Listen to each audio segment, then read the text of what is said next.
Saya nggak pernah mau masuk muslim tuh karena orang lain. Assalamualaikum warahmatullahi wabarakatuh. Jumpa kembali bersama kami Insan Mualaf. Jangan lupa like dan subscribe channel kami, agar selalu menghadirkan video-video terbaru tentang mualaf.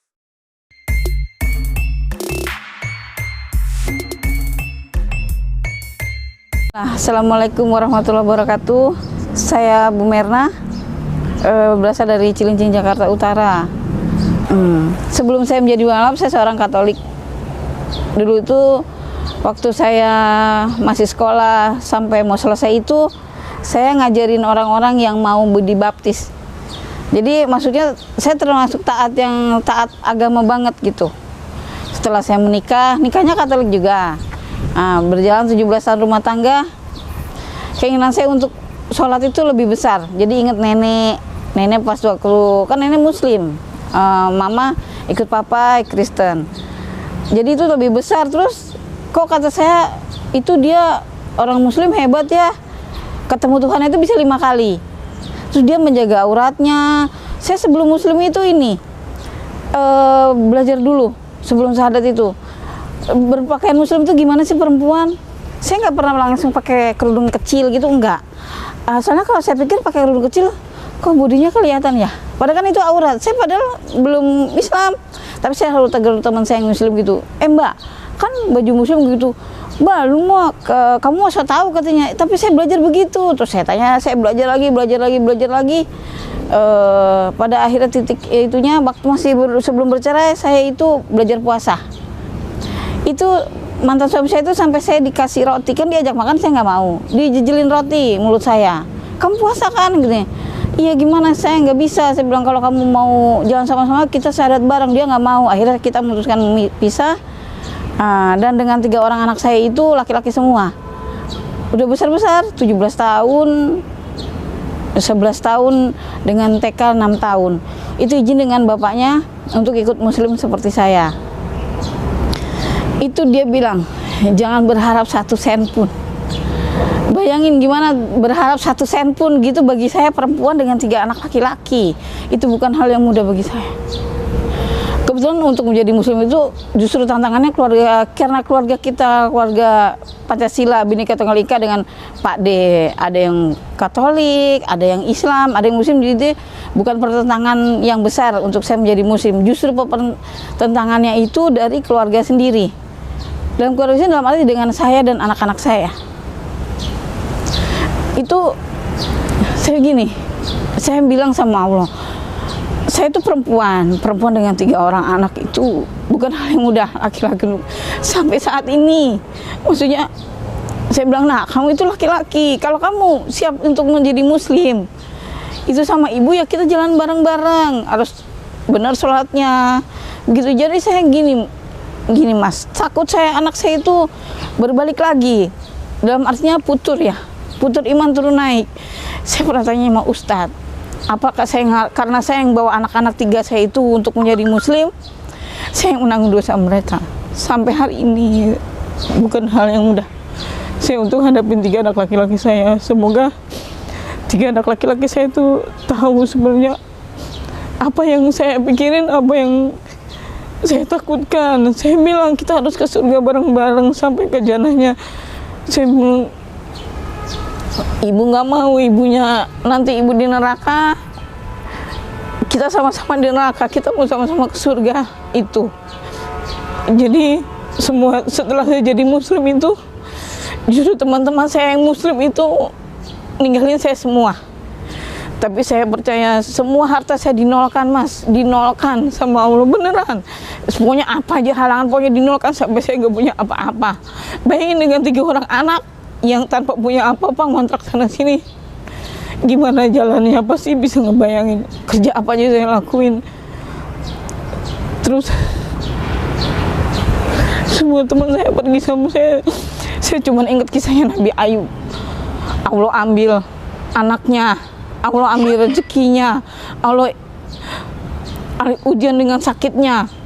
Itu baru 5 tahun. Saya pikir saya rumah tangga 17 tahun itu dengan yang di atas dengan enak, dan saya baru sengsara hanya sekitar 2-3 tahun. Saya harus kayaknya yang kayak pengen balik lagi saya bahasa kisahnya Ayub itu, Nabi Ayub, sampai semuanya diambil, dia masih bertahan. Istrinya bilang kan, minta sama Allah kamu, kalau kamu rajin taat, rajin ibadah gini, sampai sakit mau sholat aja nggak bisa. Jadi sampai sekarang pun itu yang bikin saya kuat untuk menghadapi anak-anak saya. Bukan hal mudah bagi saya untuk dengan seorang ibu dan harus bertanggung jawab dengan 3 orang anak laki-laki yang mereka putur naik turun ibadahnya. Kayak gitu. Jadi saya bekerja apa aja, mau pekerja rumah tangga saya kerjain, orang suruh apa, kebetulan saya hobinya masak. Jadi saya sambil jualan ikan asin itu. Jadi saya pikir untuk mualaf yang ada di luar sana, jangan pernah niat untuk menjadi muslim karena orang lain atau karena pasangan muslim. Kamu jadi muslim terus kamu masuk dengan suamimu itu, atau kamu dengan lihat teman mau masuk muslim, jangan pernah seperti itu. Tapi niatkan karena Allah. Kalau karena manusia bakal nanti kayak seperti itu, angin itu, pohon kelapa itu ikut anginnya ke kiri ke kanan. Jangan pernah menjadi seorang muslim itu karena manusia, itu bakal nggak kuat. Maksudnya kita bukan malaikat, kita manusia biasa. Ada kalanya kita pada saat titik yang paling lemah itu, nah di situ bisikan-bisikan yang buat kita turun naik. Dan jangan pernah takut ditinggalkan teman-teman, ditinggalkan keluarga. Yakin sampai meninggalnya, insya Allah kita hanya baca la ilaha illallah. Dan satu yang saya sedih sampai hari ini, ibu saya sebelum beliau meninggal, 2 bulan sebelum meninggal, beliau sudah syahadat. Setelah itu karena beliau memang bukan karena hatinya beliau untuk jadi mualaf bersyahadat, setelah 2 minggu dari mualaf, beliau kembali lagi menjadi kafir dan pada saat Allah panggil. Jadi kita tidak bisa mandikan beliau. Jadi beliau meninggal dalam keadaan kembali lagi tidak menjadi muslim. Sampai hari ini yang saya minta sama Allah, katanya kan kalau kita bukan sama muslim, doa kita nggak sampai. Tapi saya tanya seorang anak yang minta Allah yang melapangkan kuburnya, mengampuni dosa-dosanya, itu aja. Dan sampai hari ini saya cuman pesan juga sama teman-teman begitu, menjadi muslim jangan takut nggak makan, jangan takut miskin. Allah pasti kasih dari 1.000 rupiah itu menjadi berkah kalau memang benar-benar menjalaninya. Kayak gitu pesan saya. Dan jangan takut malu untuk berubah, dan memang muslim harus berubah. Mulai dari bangun tidur sampai tidur memang harus diatur. Dan harus untuk wanita muslimah, teman saya yang baru mulai, silahkan belajar dari menutup aurat yang baik sesuai dengan syariat. Jadi tunjukkan pada mereka kalau menjadi mualaf itu, perempuan muslimah itu seperti ini, seperti sesuai syariat. Memang harus dipaksa, semua harus dipaksa dan harus masih dijalankan. Kalau tinggal angan-angan, malu sama teman, nanti nggak bisa seragaman, jangan pernah berpikir itu. Allah akan maksudnya kasih kedamaian yang lebih yang mereka tidak rasa, kalau kita sendiri yang rasa. Kayak gitu, Mas. Pada saat saya masuk muslim itu, keadaan saya itu single parent ya, dengan 3 orang anak, dan memang benar-benar dinolkan, dihabiskan. Setelah saya ngurus bercerai, berpisah dengan suami karena tidak seakidah kan, itu jalaninya enggak yang kayak dulu sebelum saya menjadi seorang Katolik. Jadi dulu pada saat Katolik, kalau saya lagi galau, banyak masalah, itu jalannya kayak duduk di mana gitu, duduk sendiri, kayak enggak yang kayak hampa gitu. Maksudnya ini saya mau ngapain, saya mau gimana. Tapi setelah menjadi muslim itu benar, Allah itu bakal ngasih jalan pada saat yang bukan kita butuhkan, tapi yang kita perlukan. Dalam arti ya ada aja pekerjaan yang harus saya jalanin sambil saya belajar agama sampai saya selesai. Anak-anak saya sekolah minimal SMA saya mampu. Pertama saya syahadat itu Pertama kali saya nggak ada yang ngajak, tapi saya belajar sendiri. Karena ya itu saya bilang, saya nggak pernah mau masuk muslim tuh karena orang lain, karena dari diri saya sendiri. Walaupun nenek saya muslim, ada om saya muslim, cuman saya nggak pernah yang gimana, cuman saya melihat mereka caranya sholat mereka begini, kehidupan mereka begini, jadi itu yang menginspirasi. Jadi saya belajar sendiri, cari tahu di YouTube. Saya syahadat itu di Mualaf Center Indonesia, adanya di Patra Tomang. Islam itu ini ribet sebelumnya ya. Sebelum itu Islam ribet, terus dia pakai baju kok panjang-panjang, apa nggak gerah. Saya ingat pakai baju sebesar ini tuh saya guru BP saya SMP. Saya SMP tahun berapa saya? Nah itu SMP bilang, kok dia nggak gerah ya? Saya bilang, saya juga nggak tahu kalau Allah itu bakal pilih saya.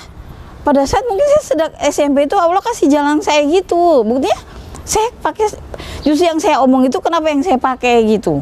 Jadi kayak gitu. Jadi sebelum jadi muslim gitu, saya bilang muslim ribet ya. Puasa dari pagi sampai ini hidupnya diatur, nggak boleh begini, nggak boleh begitu, kayak gitu. Tapi setelah jadi muslim, betapa dekatnya kita sama Allah pada saat sujud itu. Perang keluarga nggak ada ya, saya bilang tadi, karena keluarga saya itu keluarga mama itu muslim semua ya. Kemudian keluarga papa pasti Ambon teman, karena kita nggak dekat dengan keluarga papa, jadi keluarga mama kan ada om yang muslim, nenek yang muslim, jadi nggak begitu. Justru mereka welcome karena saya kembali ke muslim gitu. Di Katolik itu saya Katolik yang taat itu dalam arti saya jalanin apa yang diperintahkan di agama yang Katolik saya itu. Contohnya kayak doa malam ada, doa pagi ada. Kalau di muslim kan sholat subuh, sebenarnya ada semua. Cuman kayaknya yang gimana ya, saya pernah jadi Katolik itu yang pada saat saya nggak mampu ngadepin, saya mau hidup itu, maksudnya saya itu dengan keluarga broken, terus orang tua yang maksudnya kan karena adik banyak, jadi saya yang terpisah sendiri di Malang, sekolah di Katolik di Malang itu, saya pernah bunuh diri. Itu karena saya ngerasa yang saya nggak punya siapa-siapa gitu, kayak gitu. Kayak kan yang belajar orang untuk baptis itu kita ada di suster, namanya suster gitu, kesusteran. Kita kan ngajar orang yang mau baptis itu belajar dulu. Nah saya kebetulan ngebantu, kalau suster sibuk saya bantu ngajar kayak gitu. Saya cuman asisten aja, asisten ngajar. Jadi ada beberapa, misalnya ajarin dia doa kayak gitu, ngajar aja, ngajar untuk persiapan yang baptis kan romo.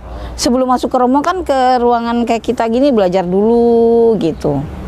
Belajar jadi Katolik itu gimana gitu. Pendapat saya, karena ini soal tauhid ya, kita mengesahkan Allah itu Esa satu. Kalau kita ikut mengucapkan selamat Natal kepada yang beragama Nasrani, berarti kita mengiyakan bahwa Tuhan itu ada satu, Tuhan Bapa, Putra, dan Roh Kudus. Padahal itu enggak. Dan saya setuju aja, kalau soal akidah memang nggak bisa toleransi.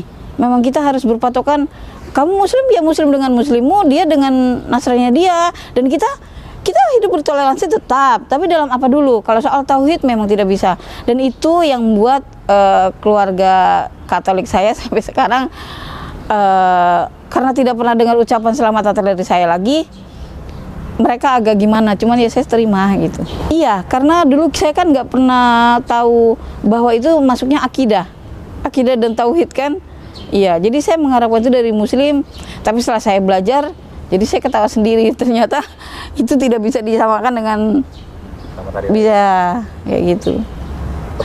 Untuk 3 orang anak laki-laki saya, Mas Rio, Mas Thomas, sama Mas Andre, kalian mulai belajar dari sekarang, semoga menjadi anak yang soleh, taat sama agamanya, karena kalian seorang muslim. Kalian harus membawa ibu dan kita bersama keluarga sampai ke janahnya. Kalian anak laki-laki ibu, Allah pasti nggak akan pernah tinggalin. Dan jangan pernah lupa dengan sholat. Setelah saya jadi muslim ya, setelah jadi muslim itu yang saya bilang tadi, saya nggak pernah takut Allah tinggalin saya, walaupun 1 sen pun nggak punya, saya nggak pernah takut. Allah kasih semua. Dan untuk belajar sampai hari ini saya masih belajar. Saya masih masuk kelas tasin, saya masih menghafal surat-surat, masih tetap saya jalanin sampai sekarang. Untuk tetap menjadi istiqomah, hijrahnya mudah. Allah panggil kita berhijrah itu, dan nggak semua orang yang bakal Allah pilih untuk menjadi memenuhi panggilannya ya.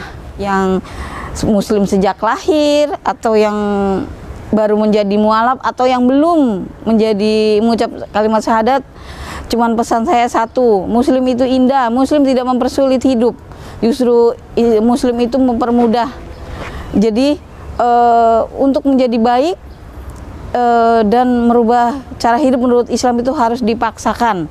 Dan jangan pernah lelah, Allah pasti tolong kita. Terima kasih yang sudah mau mendengarkan sedikit dari perjalanan hidup saya dari seorang mualaf. Semoga berkah untuk kita semua. Assalamualaikum warahmatullahi wabarakatuh.